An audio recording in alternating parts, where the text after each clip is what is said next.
Today is the first phase of my next adventure, which will be cycling in South America. I'm going to pick up my bike, which is over there, so I can fly over there, which is South America. Leave directly from the airport and make my way to La Paz, 3,500 kilometers away. But with no itinerary, I'm going to roam free, camping, and just trying to take in as much of Paraguay and Bolivia, two countries I didn't get to visit on my last expedition, to be free, to go and experience some of the amazing things that I can see there. Use the bike as a way to be able to meander, to have less of a rigid A to B strategy and more of a, it doesn't really matter where I go. Off to get the bike and then off on my adventure. Just picked up this beautiful Fairlight Farron bike with racks on and everything. This is the bike that I'm going to be using to go from the Atlantic, Sao Paulo, to La Paz, the Andes, in my cycle trip, which has been very originally called Atlantic to Andes. It is that time for Atlantic to Andes cycle to start. It is 6:30 in the morning. I'm in London, my bike here, and I'm about to set off from here to Victoria, where I get on the Gatwick Express to Gatwick, and that is where my adventure begins. Successfully made it to Victoria and Gatwick Express ticket. I have never done this before. Whoa, Jesus Christ! That is not easy. Successfully on the train. Slightly making it a nightmare for other people, but never mind.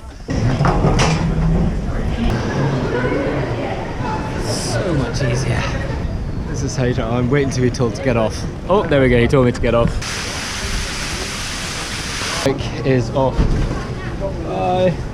So I had a little bit of an issue in the airport. While I was walking around the departures lounge, I heard a voice come out over the loudspeaker system saying, "Would Jamie Ramsey please report to the airline desk urgently?" They had found a camping gas canister taken into the underbelly of Gatwick Airport. They were all very good natured about it.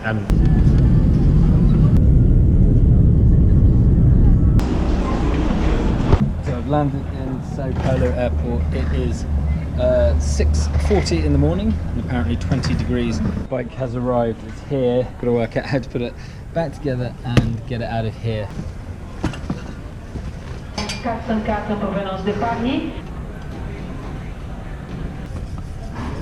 It's all assembled, ready to go. Honey, water, have a cup of coffee, and then it is off. It is about 9 o'clock in the morning on the 19th of February. It is hot, really hot. I'm planning on trying to get about 60 miles, 70 miles, 80 miles if possible out of town today. It's my first foray into cycle touring, so it's all very new to me, but hopefully I will get over the little obstacles like language and not understanding the money. And it's amazing, I can't even count in Brazilian or Portuguese. I'm here, I'm safe, I'm healthy, I managed to get some sleep on the plane, so I'm thinking all is good. Now it's just cycle. So my first 10 kilometers of cycling has been a bit hairy. I'm basically cycling down the M25 without a hard shoulder, which is interesting. I've now found a little side road, so I'm going to try and stick to this side road for as long as possible. Might keep me out of a bit of danger. This is the road. This is Sao Paulo. Sao Paulo in the distance. You can see the high-rise flats. Really spectacular view from the top of the hill. So I've been in Brazil for all of a few hours, and I've already been picked up by someone and shown around this beautiful city. This is, where are we? Beco do Batman. There's lots of artists and shows and different things around here. Fantastic. And apparently I've got here, and it's Carnival next week. Talk about bad planning. And beautiful Brazil. Look at this. I'm technically out of Sao Paulo now, but I'm still on this really busy motorway. It's also amazingly hot and humid, and I've done 60 kilometers today. Obviously just come off the back of an overnight flight, so my body is all over the place. I'm really sick coming up this hill just from body shock and everything, so I haven't eaten anything today, so I got myself a burger. Gonna tuck into this and then try and crack on. I think the flight is taking its toll on the side of hills that I was nailing at the beginning. I'm walking up now. That is day one in the bag. As you can see, I'm in a hotel room. Well, I didn't sleep at all on the plane last night. Like 4 hours of broken sleep. And then smashed out 120 kilometers in incredibly high heat and humidity today, to the point where I wasn't feeling very well. But I managed to push on through, and I just think it's a good idea to have one quick night in a cheap hotel. I'm just absolutely wiped out now. Too much sun, too many kilometers, but really good first day. Managed to get in the distance I needed to do so. Day 2, 40 kilometers in nearly. Bit of Katy Perry going on. This is where I am. This is the shame. I'm actually just cycling on these big motorways, but it's the only way I can get to where I need to be. So I just have to persevere, crack on, and let Katie get me up this hill. I just stumbled across this beautiful place where I'm about to have a slice of this watermelon and some water. I don't know how much watermelon I'm going to walk away with here. It might be quite a lot. But look at that. I want watermelon. I don't care. I want more. It's really hot. But that is the reward you get at the top of the hills here. Everything's covered in salt. But it's really good. I've done 2/3 of what I need to do today. I want to probably push on a little bit more if I can today. I don't want to push myself too much too soon. It's only day 2.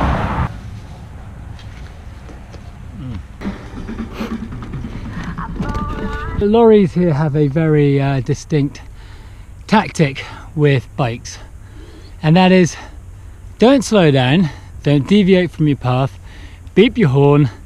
If you don't get out of the way, it's not really their problem. A bit hairy some of this, but this is where I am. It is very beautiful. It's much more rural and rustic. Sun is shining hard, the lorries are driving fast, and I'm making good distance today. I've made it to this little lakeside town. Above that you can see out the window the little bar. There's a dog over there. My bike is locked to the tent. I have asked if I could camp here tonight. My new friends in Brazil have got me a chicken leg, and apparently this is how you eat chicken leg. But apparently I just get the chicken leg here, and I just put it in my mouth and just eat it. It's delicious. Big brother. It's not like I thought it would taste. It's actually alright. They're all laughing at me. I don't know if that's a good thing or a bad thing. I'm not sure I've quite got my my system in place. I didn't sleep very well. Up at 6 o'clock in the morning. Try and hit the road nice and early. This is the awesome generosity of people here and people to travellers. So in this little cafe where I stayed last night, bar, and they give me my breakfast. It's a piece of bread and some coffee, which will get me going. This very much becomes a home. You're trying to find service stations like this. Annoyingly, and so early in the morning, everything's closed in the main bit, but this is what I'm looking for, is water. I've got my 3 bottles, and if I can just keep them full every time. So every time I get to a petrol station, I drink as much water as I've got to fill myself up, and then fill all my bottles up. And then it's great speaking to the lorry drivers in very limited Portuguese about which are the best roads to go. So my route to La Paz is changing constantly. It's little places like this that I love stopping at when I'm on my cycle. You watch all the cars come flying down this road and no one stops just to have a look at how beautiful some of the scenery is around here. How much I want to dive in there. But anyway, that's where I'm going now.